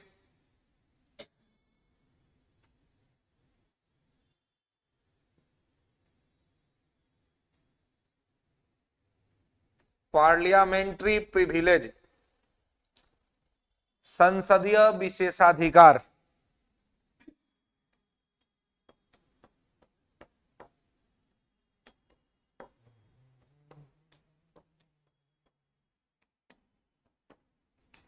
संसदीय विशेषाधिकार, पार्लियामेंट्री प्रिविलेज।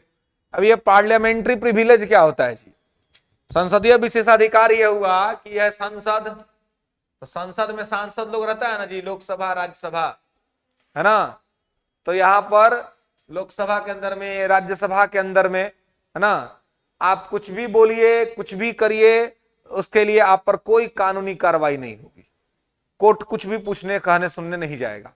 अब ये को विवाद हो गया है। राज्यसभा के अंदर बिहार के राज्यसभा सांसद, आरजेडी से जो सांसद हैं मनोज झा, उन्होंने राज्यसभा में एक कविता पढ़ दिया, ओम प्रकाश वाल्मीकि के द्वारा लिखित एक कविता पढ़ दिया जो ठाकुरों से संबंधित था, है ना। खेत ठाकुर का, जमीन ठाकुर का, है ना, अनाज ठाकुर का, और उपजाने वाला कोई और, है ना। मतलब वो समाज के, ओम प्रकाश वाल्मीकि ने जो कविता लिखी वो समाज के उस शोषणकारी तत्वों पर लिखा जो मतलब निचले तबके के लोगों को या कमजोर तबके के लोगों को का शोषण करते थे। इसी कविता का पाठ कर दिया। महिला आरक्षण बिल पे ही चर्चा चल रहा था और उसी पर मनोज झा ने इस पर चर्चा कर दिया। ये कविता को पढ़ दिया सदन के अंदर में, और इस कविता को पढ़ देने से कुछ लोगों को खराब लग गया कि ये कविता क्यों पढ़ी गई, है ना, ठाकुर को क्यों टारगेट किया गया। लेकिन अब ये कुछ मंद बुद्धि टाइप के लोग होते हैं जो हर बात पर विवाद खड़ा कर देते हैं। अगर ओम प्रकाश वाल्मीकि ने कविता लिखी जो कि बहुत पहले 1980 के दशक में लिखा गया कविता है, जिस कविता में ठाकुरशाही को चैलेंज किया जाता है, मतलब चैलेंज क्या किया जाता है, उसमें बताया जाता है कि भाई किस प्रकार से लोगों का एक्सप्लॉइटेशन होता है। तो कभी ना कहीं, और ये ठाकुर को किसी जाति विशेष से जोड़ के देखना तो ठीक बात नहीं है। दिक्कत क्या, लोग इसको एक जाति विशेष से जोड़ के देख रहे हैं। लेकिन हमारे यहाँ बिहार की संस्कृति को अगर जो समझेगा वो इसको जाति से नहीं जोड़ेगा। जैसे मैं खुद में ब्राह्मण हूं और मैं अपने गांव में देखता हूं कि जो ठाकुर जिनको कहते हैं हम लोग, नाई होते हैं, है ना, जो बाल दाढ़ी बनाते हैं, उनको ठाकुर कहते हैं। मिथिलांचल के अंदर में ब्राह्मण अपने टाइटल में ठाकुर लगाते हैं।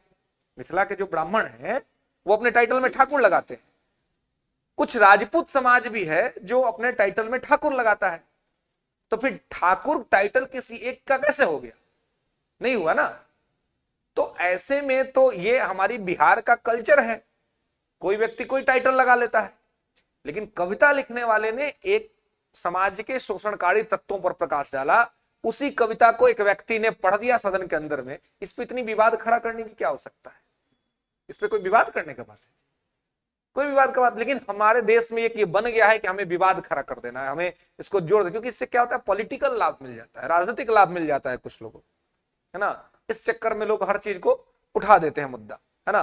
कि जबकि अगर बिहार की संस्कृति और कल्चर को समझेंगे हम तो ठाकुर का जो टाइटल है वो किसी एक व्यक्ति का टाइटल नहीं है कि वो उसको बुरा लग गया, उसको खराब लग गया, यार हमको बोल दिया, है ना। और सीधी सी बात है, अगर महिला आरक्षण बिल पर चर्चा हो रहा है और कोई ये कहे, कोई ये कविता पढ़ दे, है ना, कि भाई पुरुषवादी समाज ने महिलाओं का शोषण किया, तो इस पर क्या पूरा पुरुष समाज झंडा उठा के खड़ा हो जाएगा कि कैसे बोल दिया? तो सही बात है।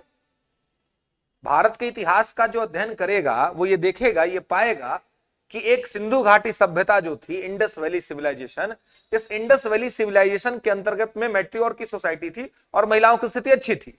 उसके बाद ऋग्वैदिक काल में अच्छा था, लेकिन उत्तर वैदिक काल से महिलाओं की स्थिति में लगातार पतन होते चला गया। तो इनका पतन हुआ तो इनका एक्सप्लॉइटेशन हुआ। तो शोषण किसने किया? पुरुषों ने किया। अब वो पुरुष चाहे जिस समाज का हो, वो किसी भी कैटेगरी का हो। गुप्त काल में पहली बार सती प्रथा का साक्ष्य मिलता है 510 ईस्वी में एडन अभिलेख से, है ना, जिसमें पति की मृत्यु के बाद पत्नी जो है वो सती हो जाती है। ये क्या दिखलाता है? समाज के पुरुषवादी समाज का चित्रण ही करता है ना। अब पत्नी मर गई तो पुरुष के लिए क्या है जी? उसके लिए ऑफर है, हाँ उसके लिए ऑफर है। मतलब मां ही कहना शुरू कर देगी, पिताजी कहना शुरू कर देंगे, अरे तो जीवन बहुत लंबा हुआ है ना, शादी कर ला। तुरंत मतलब पुत्र के लिए तुरंत यह भाव आ जाएगा कि पुत्र अकेले जीवन कैसे बिताएगा। हाँ तो ये गलत है ना, ये तो गलत है। अगर जो अधिकार पुरुषों को है वो अधिकार तो महिलाओं को मिलना ही चाहिए, है ना। तो अगर ऐसी परिस्थितियों में अगर कोई कहता है कि पैट्रियॉट की सोसाइटी ठीक नहीं है या पैट्रियॉट की सोसाइटी गलत था, तो इसमें क्या गलत है? कोई गलत नहीं है। लेकिन हाँ, अब इसमें पूरा पुरुष समाज झंडा उठा के चलने लगे ना भाई, नहीं गलत बात बोल दिया, कैसे बोल दिया, हम तो उपाय कर देंगे।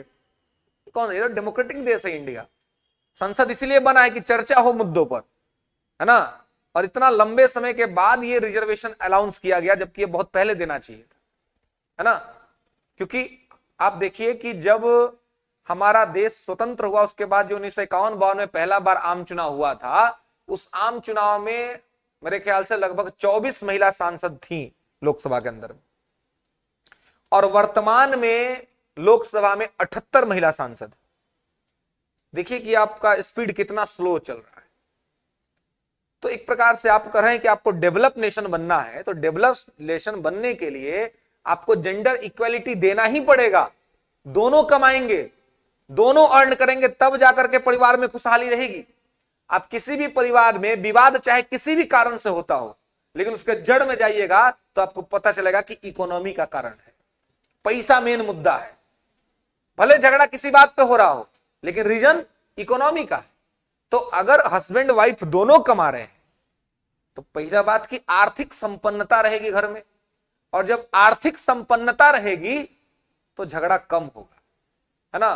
कोई चीज का आवश्यकता हुआ तो कभी को खर्चा कर दिया, कभी वो खर्चा कर दिया, है ना। और इससे एक सबसे बड़ा चीज क्या है कि महिलाओं के जीवन में क्या होगा जी, एक सुधार आएगा।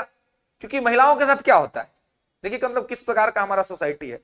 जब वो अपने घर में रहती है, बचपना होता है, तो माँ हमेशा क्या सिखलाती है, दूसरे के घर जाना है, ही ट्रेनिंग दिया जाता है ना, खाना बनाना सीख लो, ये करना सीख लो, वो करना सीख लो। क्यों? दूसरे के घर जाना है। मतलब जहां पे वो पल रही है, बढ़ रही है, वो उसका अपना घर नहीं है, ये उसको शुरू से समझाया जा रहा है। आज जब वहां चली गई, विवाह हो गया, ससुराल चली गई, तो वहां सब बैठा हुआ है, वो कह रहा है कोई गलती करोगे तो तुम्हारा घर भेज देंगे। अब भाई उसका घर कौन सा है? मायके में मां कह रही है कि तुमको दूसरे घर जाना है, ससुराल में पति और सास कह रहे हैं कि तुमको भेज देंगे तुम्हारा घर, उसका तो कोई घर ही नहीं है ना। तो इसलिए जरूरी है, हा? बिल्कुल, तो इसलिए जरूरी है कि उनके पास एक सेल्फ डिपेंडेबिलिटी आ जाए, आर्थिक संपन्नता आ जाए। जब आर्थिक संपन्नता आ जाएगा ना, तो ना उधर से कोई कहेगा ना इधर से कोई कहेगा, कोई नहीं कह पाएगा कि तुम अपना घर चल जाओ। और अगर कोई कह दिया तो ये ठीक है, तुम अपना घर रखो और तुम भी अपना घर रखो, हम अपना अलग घर बना रहे हैं, हमारा घर में एंट्री बंद, है ना। अगर आया हमारा घर में आना है तो आओ, हमारा नियम कायदा कानून से रहो आराम से बढ़िया से, गलती किए तो you are also get out from my house.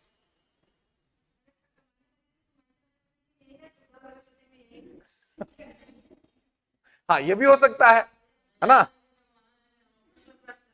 हाँ बिल्कुल, वही कह रहे हैं ना, हम अपना अपना प्रॉपर्टी खड़ा कर लेंगे ना, अपनी प्रॉपर्टी खड़ा कर लेंगे, मतलब हाँ बस देखिए। लेकिन एक देखिए, इसमें एक चीज और समझने का बात है, मतलब ये है कि समाज में इस तरह की दिक्कतें हैं, विमेन्स राइट्स छीने गए हैं, महिलाओं के अधिकार छीने गए हैं, तो महिलाओं को अधिकार मिलना चाहिए। चाहे जिसका भी अधिकार छीना गया है, चाहे वो निम्न वर्ग का कोई है ना, या कोई भी है, अगर उसका राइट छीना गया तो उसको उसका राइट मिलना चाहिए। अगर हम पढ़ लिख रहे हैं, एक सभ्य समाज का निर्माण कर रहे हैं, तो ये हमारा दायित्व तो होना चाहिए कि हर व्यक्ति का उसका अधिकार मिले और उसको किसी प्रकार से कोई शोषण ना हो। पहले अगर कभी हुआ तो वो गलती से हुआ, लोग पढ़े लिखे नहीं थे, समझदार नहीं थे। अब जब पढ़ लिख गए, आज हम होमो सेपियंस के कैटेगरी में बैठे हुए हैं, यहां पर आकर के भी अगर हम एक्सप्लॉयटेशन कर रहे हैं, तो फिर हमारे पढ़ाई लिखाई और हमारे वैज्ञानिक सोच, हमारे यहाँ ये कंप्यूटर, टीवी, स्मार्ट बोर्ड, ये सब का कोई मतलब नहीं है। अगर आपका दिमाग नहीं सुधरा, अगर आपका ब्रेन ठीक नहीं हुआ, तो डेवलपमेंट का कोई मतलब नहीं है। डेवलपमेंट का मतलब होता है कि दिमागी तौर पे आप ठीक हो जाए, आप अपने आप सबको एक बराबर के तौर पर देखें। आप सबको बराबर के तौर पे देख नहीं रहे हैं और आप कह रहे हैं कि आप विकसित हैं, तो ठीक बात नहीं, तो बराबर के तौर पे देखें। अब विमेन्स के जहां पर ये बात है कि उनको तमाम राइट्स देने चाहिए, लेकिन तो यहां पर अब महिलाओं को भी, और जो महिला हैं या भी जो भी लड़कियां हैं, मैं समझता हूं कि एक दिक्कत वहां पर भी अब हो रहा है ना। एक स्टडी में ऐसा दिखा जा रहा है, क्योंकि जब अधिकार के युग में आदमी आता है ना, तो उसका सबसे बड़ा दिक्कत हो कि अपना कर्तव्य भूल जाता है। और एक फिलोसोफर है ब्रिटेन का, उसका नाम है लॉर्ड एक्टन। एक्टन कहता है कि शक्ति व्यक्ति को भ्रष्ट बनाती है और अत्यधिक शक्ति व्यक्ति को अत्यधिक भ्रष्ट बनाती है। तो अगर किसी को राइट्स मिल रहा है तो वो केवल राइट्स का उपयोग करने के बारे में ना सोचे, बल्कि उस राइट्स के साथ साथ वो ये भी सोचे कि मेरा कुछ कर्तव्य भी है। जैसे अब अधिकार की बात होती है, विमेंस को अधिकार चाहिए, महिलाओं को, लड़कियों को अधिकार चाहिए, जो कि हम कह रहे हैं कि वो ठीक बात है, मिलना चाहिए। लेकिन अधिकार मिलने के साथ साथ आप कर्तव्य को भूल जाएं, ये बात ठीक नहीं है।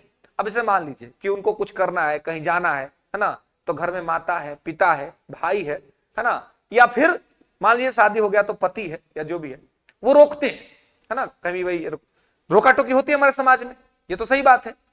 पहला बात तो रोका टोकी गलत है कि रोका टोकी, अगर हम रोका टोकी कर रहे हैं, अगर किसी भी समाज के अंदर कोई भी परिवार अगर अपनी पत्नी को या अपने बहन को, है ना, अगर पढ़ने नहीं दे रहा है, आगे बढ़ने नहीं दे रहा है, तो फिर उस परिवार के किसी भी व्यक्ति को या उस आदमी को, जब वो अपनी पत्नी को जाता है कहीं किसी डॉक्टर के पास चेक कराने, तो सोचता है कि लेडीज डॉक्टर से चेक कराए। उस आदमी का नैतिक अधिकार नहीं है कि वो लेडीज डॉक्टर से अपनी पत्नी का इलाज करवाए। क्यों करवाओगे? जब तुम इस बात का समर्थन ही नहीं करते हो कि महिला पढ़नी चाहिए, बेटी पढ़नी चाहिए, उसको आगे बढ़ना चाहिए, उसको स्वतंत्रता मिलनी चाहिए, तो तुम कैसे इसको खोज रहे हो? कोई पढ़ेगा तब ना डॉक्टर बनेगा जी, तुम पढ़ने ही नहीं दे रहे हो तो बनेगा कैसे? तो नैतिक अधिकार वहां पे खत्म हो गया। लेकिन हाँ, एक बात और समझना पड़ेगा इसमें महिलाओं को, लड़कियों को, कि अगर आप कोई पॉजिटिव काम कर रहे हैं, अगर आप पढ़ने जा रहे हैं, अगर आप अपने जीवन को, अपने कैरियर को बेहतर बनाने के लिए कोई काम कर रहे हैं, और वहां पर कोई अगर पेरेंट रोक रहा है तो गलत कर रहा है और उसके खिलाफ जरूर बोलना चाहिए। लेकिन अगर आपको यह भी देखना होगा कि आपके माता पिता, आपके भाई या आपके जो भी हैं अपने, वो अगर आपको रोक रहे हैं तो हो सकता है कि हर जगह वो गलत नहीं होंगे, बहुत जगह पे वो सही भी हो सकते हैं, क्योंकि हमारा समाज इतना है कि हर लोगों को इनसिक्योरिटीज भी है और सुरक्षा की भावना है ना।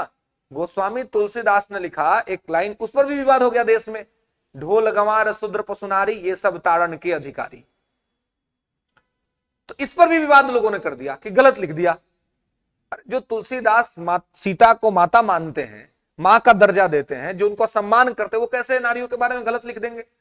लेकिन समझने वाले लोग जो थे वो इतने दिग्भ्रमित हैं, अपभ्रमित हैं, उनको खुद की अंडरस्टैंडिंग ठीक नहीं है कि रामचरितमानस जो है वो अवधी भाषा का किताब है। रामायण मूल रूप से संस्कृत में लिखा हुआ है और वो उसका जो है अवधी ट्रांसलेशन जो है वो रामचरितमानस है। तो अवधी भाषा में अगर आप स्टडी करते हैं तो अवधी भाषा में लिखा गया है ढोल गंवार शूद्र पशुनारी ये सब ताड़न के अधिकारी। तो ताड़ना का अर्थ जो लोग निकालते हैं वो हिंदी में निकालते हैं, जबकि ग्रंथ अवधी का है।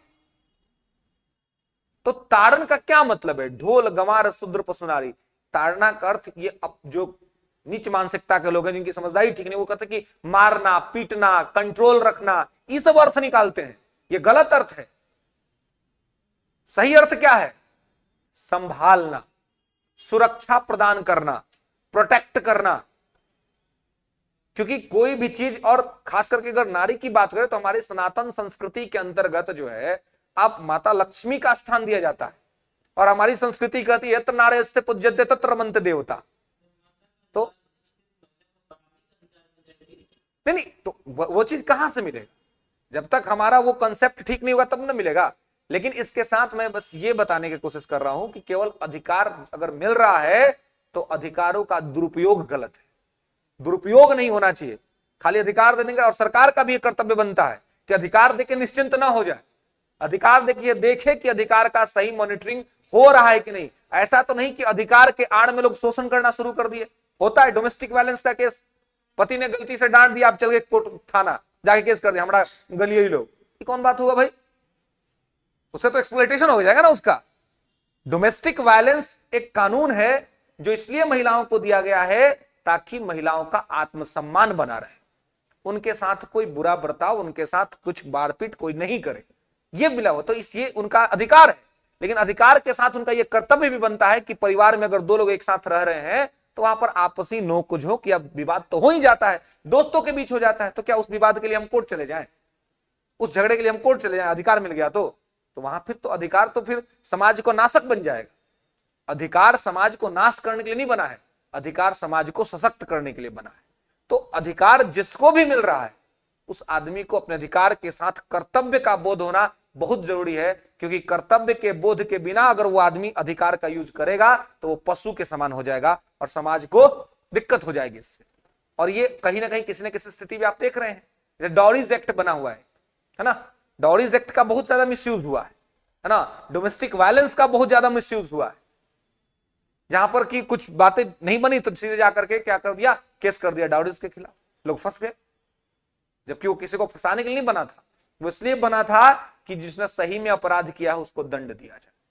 तो अधिकार अगर आ रहा है तो अधिकार के साथ कर्तव्य का बोध होना एकदम जरूरी है, और ये सरकार की रिस्पॉन्सिबिलिटी बनती है, समाज की रिस्पॉन्सिबिलिटी बनती है कि वो अधिकार दे रहा है तो कर्तव्य को पालन करवाने का ध्यान रखे। साथ ही जिस व्यक्ति को अधिकार मिल रहा है वो भी ध्यान रखे कि यह अधिकार हमारे उन्नति के लिए मिला है, दूसरे किसी को बर्बाद करने के लिए नहीं मिला है। ये जब तक ज्ञान नहीं होगा, ये समझदारी नहीं होगी, तब तक क्या होगा, इन अधिकारों का कोई मतलब नहीं है, और ये सारे अधिकार जो है सो आपको दिग्भ्रमित कर देंगे और समाज को तोड़ देगा। नहीं तो ऐसी स्थिति ऐसी आ जाएगी कि महिला सशक्तिकरण करते करते पुरुष सशक्तिकरण प्रोग्राम लॉन्च करना पड़ेगा कि भाई महिलाओं को इतना सशक्त कर दिया कि पुरुष कमजोर हो गए, है ना। तो ऐसा ना हो, बैलेंस हो समाज में, दोनों बराबर रहे, दोनों बराबर रहे, और दोनों अपने अधिकारों को समझ के, अपने कर्तव्यों को समझ के अगर काम करेंगे तो कोई दिक्कत नहीं होगा। कोई एक अपने आप को अगर बड़ा समझने का कोशिश करेगा तो फिर वहां पर दिक्कत हो जाएगी। दोनों को ही अपनी मानसिकता में मानना पड़ेगा कि दोनों ही इक्विवेलेंट है, दोनों ही बराबर है। और यही वास्तव में मतलब है पढ़ने का, कि अगर आप पढ़ रहे हैं, अगर आपकी अंडरस्टैंडिंग अच्छी हुई तो आप समझदार व्यक्ति बने, है ना। इससे क्या होगा कि आपके जीवन के सारे निर्णय आप ठीक लेंगे और ठीक तरीके से आप लाइफ को अपने आगे बढ़ाएंगे, किसी प्रकार से कोई दिक्कत या समस्या नहीं होगा। तो यहां पर वास्तविक प्रधानमंत्री और नाम मात्र का राष्ट्रपति, ये संसदीय व्यवस्था हमने वहीं से लिया हुआ है। और अभी आप देख लीजिए कि अभी तक इतने दिन में भारत में महिला प्रधानमंत्री एक ही बनी, श्रीमती इंदिरा गांधी, है ना। तो ये क्यों हुआ, क्योंकि लोकसभा में रिप्रेजेंटेशन ही उतना नहीं था, है ना। अब ये 33% रिजर्वेशन बिल पास हुआ है, तो अब महिलाएं अधिक से अधिक चुन करके जाएंगी और फिर वहां पर वो उनको मौका ज्यादा मिलेगा। लेकिन हाँ, अब फिर इस बात का ध्यान रखना होगा कि अभी तक तो हम केवल मुखिया पति का बोर्ड देख रहे थे, अब ऐसा ना हो कि अब लोग विधायक पति लिखवा के घूमे, सांसद पति लिखवा के घूमे, क्योंकि सीट रिजर्व होगा तो महिला को लड़ाएंगे चुनाव, और फिर अपना गाड़ी पर बड़का बैनर बनवा लेंगे, विधायक पति जी जा रहे हैं, है ना, सांसद पति जी जा रहे हैं। वो नहीं होना चाहिए। जो विधायक बन रही है महिला, वो अपने गाड़ी पे लिखवाए और वो चले अपने काफिले के साथ। जो महिला सांसद बन रही है वो अपने गाड़ी पे लिखवाए कि हम भाई सांसद हैं, प्रतिनिधि हैं, जनप्रतिनिधि हैं, और वो जाए, तो तब जाकर के बाकी लोगों को इससे मोटिवेशन मिलेगा और एक्चुअली जिस लक्ष्य को प्राप्त करने के लिए रिजर्वेशन ग्रांट किया गया है उसको हम अचीव कर पाएंगे। अन्यथा हमारा क्या हाल हो जाएगा। ये आरक्षण क्या है जी, दवा है। कोई भी आरक्षण हो, चाहे ओबीसी आरक्षण हो, चाहे एससी एसटी आरक्षण हो, चाहे महिला आरक्षण हो, चाहे ईडब्ल्यूएस आरक्षण हो, ये सब क्या है, दवा है। आदमी बीमार है तो दवा देके उसको ठीक कर किया जा रहा है। लेकिन अगर मान लीजिए कोई दवा जीवन भर चलता रहे तो आदमी बीमार हो जाएगा ना जी, फिर तो कैंसर का रोगी हो गया। तो ये दवा हमेशा नहीं चलना चाहिए। और हम लोग को लगता है कि हमेशा जीवन भर मिलना चाहिए। ये जीवन भर मिलेगा तो राष्ट्र कमजोर हो जाएगा, आप खुद कमजोर हो जाएंगे। आरक्षण क्या है, बैसाखी है। कोई लंगड़ा आदमी है, चल नहीं पा रहा तो उसको बैसाखी दे दिया डॉक्टर ने, चलो। लेकिन अच्छा डॉक्टर कौन कहलाएगा, जो बैसाखी हटा दे और पैर को ठीक कर दे, वो आदमी अपने पैर पर चलने लगे। आरक्षण एक प्रकार से बैसाखी है। ये लोग समझते ही नहीं। लोगों को लगता है ये हमारा अधिकार है। अधिकार नहीं है, आप कमजोर है इसलिए आपको मिल रहा है। आप अपने आप को ताकतवर बनाइए, और जब ताकतवर बन जाइए तो आरक्षण को फेंकिए और अपने पैर पे चलिए आगे। ये सरकार की भी जिम्मेवारी बनती है, लेकिन सरकार तो इसको वोट बैंक का पॉलिटिक्स बना करके एंजॉय कर रही है। किसी को 2% दिया, किसी को 10% दिया, किसी को 12% दिया और चुनाव जीत लिया। दिक्कत यह है कि लोग समझ ही नहीं पा रहे हैं कि यह आरक्षण आपको कमजोर बनाता है, या आपको मजबूत नहीं बनाता है, कमजोर बनाता है। तो अपने आप को ठीक करने का जरूरत है ना। महिलाएं, लड़कियां घर से निकलती हैं, है ना, 20 वर्ष की बहन है, 5 वर्ष का भाई है, माता पिता कहते हैं भैया को लेते जाओ साथ। बताइए, 20 वर्ष की बहन जा रही है अकेले, उसको कहा जा रहा है कि 6 वर्ष का भाई घर में उसको साथ लेके जाओ। क्या कर लेगा वो? और कोई मान लीजिए बात हुआ भी तो क्या कर लेगा वो? कुछ कर पाएगा? नहीं कर पाएगा। लेकिन इसका सबसे निगेटिव इंपैक्ट उस 20 वर्ष की बहन पे पड़ रहा है कि वो 20 वर्ष की हो गई, फिर भी पेरेंट्स नहीं समझ पा रहे हैं कि वो ताकतवर है, वो हैंडल कर लेगी। ये साइकोलॉजिकली कमजोर बनाया गया है, मनोवैज्ञानिक तौर पे समझा दिया गया है कि आप कमजोर हैं, और मनोवैज्ञानिक तौर पे ये मना दिया गया है कि 6 वर्ष का मजबूत है ज्यादा, क्योंकि वो भाई है, क्या कि वो लड़का है। ये गलत है, ये साइकोलॉजी है। और जब तक ये साइकोलॉजी नहीं बदलेगी तब तक हम अपने, वो कोई भी आदमी अपने आप को कमजोर समझता रहेगा, और जब तक वो कमजोर समझता रहेगा, जब अगर आप कोई भी बात अपने दिमाग में बिठा लिए, आप उसी समय कमजोर हो गए। एक्चुअली कमजोरी या एक्चुअली स्ट्रेंथ फिजिकली नहीं होता है, मेंटल होता है। दिमागी तौर पर जो मजबूत है उसको कोई नहीं हरा सकता, और जो दिमागी तौर पे कमजोर बना हो गया उसको कोई जिता भी नहीं सकता। तो बेसिकली जो भी चीज आपको मनवाना है, उस सोसाइटी ने बहुत ही षड्यंत्र करके आपके दिमाग में डाल दिया कि आप कमजोर हैं। अब आप उससे निकल ही नहीं पा रहे हैं, आपको भी लगता है नहीं जा रहे हैं तो नहीं, मेरे को भाई चाहिए, कोई चाहिए साथ जाने के लिए। क्यों? क्योंकि आपके दिमाग में ही भर दिया गया है, बस यही बात है, और कोई बात नहीं। आप हैंडल कर सकते हैं, लेकिन आपके दिमाग में भर दिया गया इस बात को, और इन्हीं सभी चीजों से सोसाइटी कहीं ना कहीं कमजोर हुआ है। और यहां से जब तक निकलेंगे नहीं, तब तक वर्तमान के जो हमारे प्राइम मिनिस्टर साहब हैं, जो कहते हैं कि हम ग्लोबल इकोनॉमी के अंतर्गत हम जो नंबर 1 पर पहुंचेंगे, इतना आसान नहीं है। जब तक अपने मेंटल कंडीशन को, अपने सोशल कंडीशन को हम इंप्रूव नहीं करेंगे, अच्छा नहीं करेंगे, तब तक हम अपने गोल को अचीव नहीं कर पाएंगे। यही ट्रूथ है, और इसको हमें करना चाहिए, अन्यथा इस तरह की स्थितियां हमेशा बनी रहेंगी। तो संसदीय व्यवस्था विशेषाधिकार जो है, इसके अलावा ये इसी संसद के अंदर में मिला हुआ है, जिसका मतलब क्या है? इसका मतलब यह है कि संसद के अंदर कोई भी सांसद या राज्य विधानमंडल में भी कोई भी विधायक अगर कुछ भी बोलता है, कुछ भी करता है, तो उसका जुडिशियल रिव्यू नहीं होगा, जुडिशरी उससे सवाल जवाब नहीं करेगी। जो होना होगा वो संसद के अंदर में होगा, उसे कहते हैं संसदीय विशेषाधिकार। नेक्स्ट लेंगे मंत्रिमंडल व्यवस्था। मंत्रिमंडल व्यवस्था, हाँ, इसी में मंत्रिमंडल व्यवस्था।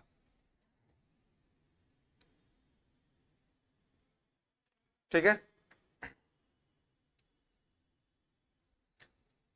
मंत्रिमंडल व्यवस्था। ठीक है, आप देखते हैं मंत्रिमंडल होता है हमारे यहाँ, ठीक है, कहते हैं प्रधानमंत्री मंत्रिमंडल व्यवस्था जो चलता है, तमाम बड़े मंत्री होते हैं, एक होता है मंत्री परिषद और एक होता है मंत्रिमंडल, council of ministry and cabinet, है ना। तो ये कैबिनेट सिस्टम जो है, ये हमने कहां से लिया है? मंत्रिमंडल व्यवस्था ये हमने ब्रिटेन से लिया। जो प्रमुख मंत्री होते हैं वो सब किसमें होते हैं? कैबिनेट में होते हैं। तो ये हमने ब्रिटेन से लिया है। इसके अलावा लिखेंगे रिट। Writ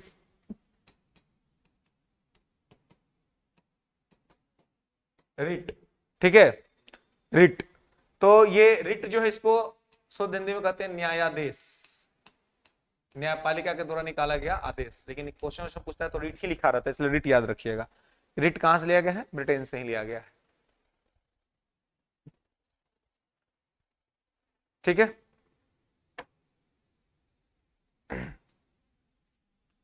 okay. तो रिट हमने यहीं से लिया है, ब्रिटेन से। रिट क्या होता है? जब आपका फंडामेंटल राइट का वायलेशन होता है तो आर्टिकल 32 के तहत आप सुप्रीम कोर्ट जा सकते हैं, और सुप्रीम कोर्ट आपके फंडामेंटल राइट के प्रोटेक्शन के लिए रिट रिलीज कर सकता है। ठीक है, और जो भी आदमी अपराध किया है उसको सीधे अपने सामने बुलाकर उसको दंडित करने का प्रयास कर सकता है। ठीक है, तो ये सब मुख्य तौर पे ब्रिटेन से लिया गया है। नेक्स्ट लेंगे अमेरिका। अमेरिका,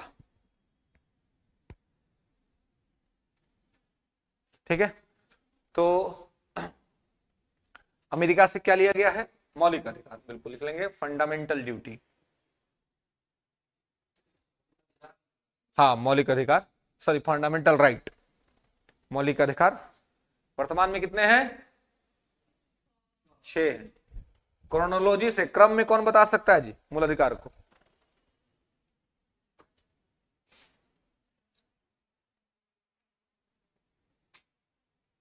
क्रम में मूल अधिकार को कौन बता सकता?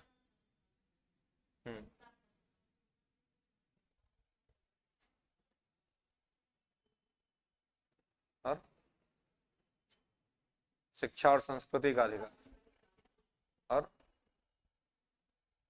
संवैधानिक उपचारों का अधिकार। ठीक है, ये जो है वो 6 मूल अधिकार हैं।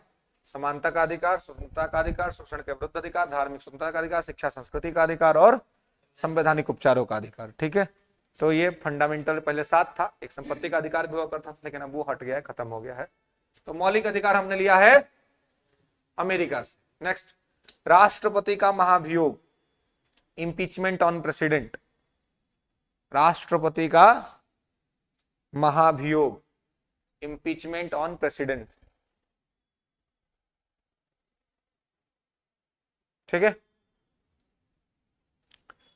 चलिए, तो यहां पे इसको आपको राष्ट्रपति का महाभियोग, आर्टिकल 61 में लिखा हुआ है, राष्ट्रपति यदि संविधान का उल्लंघन करता है तो राष्ट्रपति पर महाभियोग लगा के उसको हटाया जा सकता है।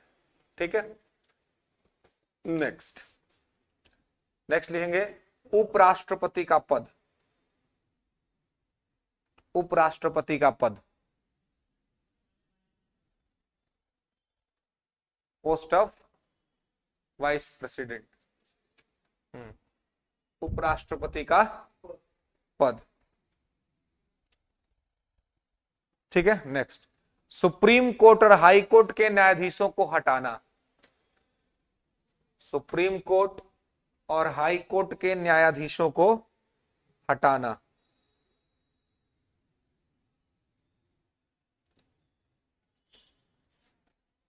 सुप्रीम कोर्ट और हाई कोर्ट के न्यायाधीशों को हटाना।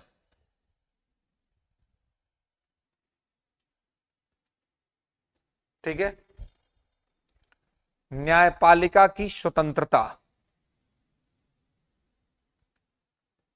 न्यायपालिका की स्वतंत्रता और न्यायिक समीक्षा। और न्यायिक समीक्षा।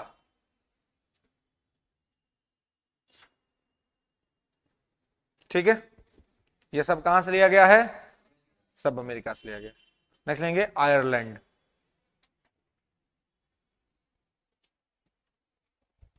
आयरलैंड, राज्य के नीति निर्देशक तत्व। राज्य के नीति निर्देशक तत्व। राज्य के नीति निर्देशक तत्व। राज्यसभा के सदस्यों का नामांकन। राज्यसभा के सदस्यों का नामांकन। देखते हैं राज्यसभा सदस्यों को मनोनीत किया जाता है, भाई नामांकन या मनोनयन। राज्यसभा के सदस्यों का नामांकन अथवा मनोनयन, मनोनीत करना, ये ज्यादा पॉपुलर वर्ड है। राज्यसभा में राज्यसभा के सदस्यों का मनोनीत करने का काम कहां से लिया गया है? तो आयरलैंड से लिया गया है। ठीक है, डीपीएसबी भी कहां से लिया गया है? तो आयरलैंड से लिया गया है। नेक्स्ट, राष्ट्रपति के चुनाव का तरीका। राष्ट्रपति के चुनाव का तरीका। ठीक है, इलेक्शन प्रोसेस ऑफ प्रेसिडेंट। ठीक है, राष्ट्रपति के चुनाव का तरीका। ठीक है, आयरलैंड से ही लिया गया है। ठीक है, राष्ट्रपति का ऐसा चुनाव होता है हम लोग के यहाँ, अप्रत्यक्ष रूप से, इनडायरेक्टली इलेक्ट होते हैं। और कैसे होते हैं? तो single vote transferable system with proportional representation, एकल संक्रमणीय मत पद्धति, आनुपातिक प्रतिनिधित्व के माध्यम से। नेक्स्ट, तो ये सब लिया गया है कहां से? आयरलैंड से। ठीक है, नेक्स्ट लिखेंगे आगे कनाडा। वही कनाडा जहां से भी हम लोग का झगड़ा चल रहा है ना, उस समय बड़ा राय था हम लोगों का, और भारत के स्वतंत्रता के लिए उसने भी ब्रिटेन पर प्रेशर बनाया था। खालिस्तान का मुद्दा जब से शुरू हुआ तब से कनाडा से हमारा संबंध खराब हो गया। तो कनाडा लिखेंगे मजबूत केंद्र के साथ संघीय व्यवस्था। मजबूत केंद्र के साथ संघीय व्यवस्था।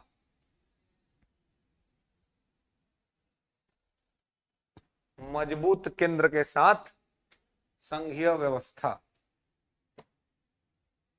नेक्स्ट, केंद्र द्वारा राज्यों में राज्यपाल की नियुक्ति, केंद्र द्वारा राज्यों में राज्यपाल की नियुक्ति,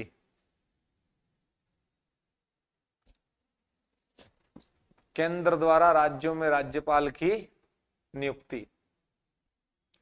जो हर राज्य में एक राज्यपाल होता है ना जी, ये हम लोग कहां से लिए हैं? कनाडा से। तो लिखा ना कि मजबूत केंद्र के साथ संघीय व्यवस्था। तो केंद्र मजबूत कैसे है? केंद्र राज्य पर कंट्रोल रखता है। बताया था ना कैसे जम्मू कश्मीर का हालत खराब कर दिए, है ना। तो ऐसे केंद्र हम लोग के यहाँ मजबूत है। तो ये मजबूत केंद्र के साथ संघीय व्यवस्था कि हम केंद्र मजबूत भी है, सभी प्रांत केंद्र के साथ जुड़ा हुआ है, कोई केंद्र को छोड़ के जा नहीं सकता है। यूनियन का मतलब ये बताया था ना कि कोई छोड़ नहीं सकता है। तो यही मजबूत केंद्र के साथ संघीय व्यवस्था हमने कहां से लिया है? कनाडा से लिया है। और राज्यों में राज्यपाल की नियुक्ति कनाडा। नेक्स्ट लेंगे सर्वोच्च न्यायालय का सलाहकारी क्षेत्राधिकार, सर्वोच्च न्यायालय का सलाहकारी क्षेत्राधिकार, advisory jurisdiction of the supreme court. ठीक है, क्षेत्राधिकार। ठीक है, सलाहकारी क्षेत्राधिकार।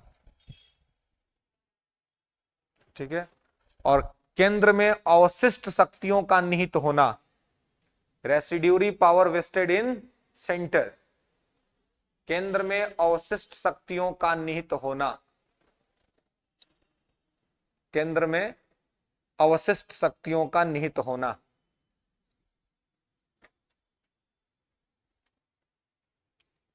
ठीक है, देखिए क्लियर सब करेंगे, है ना। अभी तो बस ये फैक्ट लिख रहे हैं आप। अवशिष्ट शक्ति जो होता है, देखिए तीन सूची होता है, एक होता है यूनियन लिस्ट, एक होता है स्टेट लिस्ट, एक होता है कंकरेंट लिस्ट। ठीक है, संघ सूची, राज्य सूची, समवर्ती सूची, इस तीनों में विषय लिखा हुआ है। संघ सूची का मतलब हुआ है कि संघ सूची में जो भी चीज है उसको, उस पर कानून केवल संघ की सरकार बनाएगी, यानी कि भारत की संसद बनाएगी, केंद्र सरकार बनाएगी। राज्य सूची के विषय पर राज्य की सरकार कानून बनाएगी। और समवर्ती सूची में दोनों ही बनाएंगे, केंद्र भी बना सकता है, राज्य भी बनाएगा। लेकिन अगर दोनों पर विवाद हो गया, दोनों में विवाद हो गया, तो अंतिम में केंद्र का मान लिया जाएगा। ठीक है, इन तीनों के अलावे एक है अवशिष्ट, है ना। अवशिष्ट का मतलब ही होता है जो बच गया, बचा हुआ, यानी कि ऐसा विषय जो केंद्र सूची में नहीं है, राज्य सूची में नहीं है, समवर्ती सूची में नहीं है, वो अपने आप कहां चला जाएगा? अवशिष्ट में चला जाएगा। तो जो अवशिष्ट में चला गया उस पर केवल और केवल संसद कानून बनाएगी, यानी कि केंद्र की सरकार कानून बनाएगी।